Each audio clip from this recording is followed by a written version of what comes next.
പാലാ നഗരസഭയിലെ 150 നമ്പർ കാരാട്ടുപാറ ബൂത്തിൽ നിന്ന് UDF വിട്ട് നിരവധി പേർ BJPയിൽ അംഗത്വമെടുത്തു.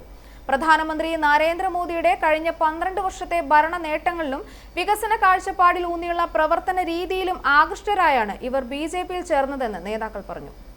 മാത്യു കവിയൽ, ഡെയ്സി മാത്യു കവിയൽ, ചിന്നമ്മ മാത്യു അരീക്കൽ, ബിനോയ് അരീക്കൽ, ജെയ്സ് തോമസ് മൂലംകുഴ, ജോഷി കോനാട്ട്, ബിന്ദു ജോഷി കോനാട്ട്, ശിവരാജൻ PM പണ്ടാരംപറമ്പിൽ, ജോവാൻ ജോസി കവിയൽ, ബിജു ഭാസ്കരൻ ആൻപറമ്പിൽ എന്നിവരാണ് BJPയിൽ അംഗത്വമെടുത്തത്. പുതുതായി BJPയിൽ ചേർന്നവരെ BJP സംസ്ഥാന ഉപാധ്യക്ഷൻ അഡ്വക്കേറ്റ് ഷോൺ ജോർജ് ഷാൾ അണിയിച്ച് സ്വീകരിച്ചു.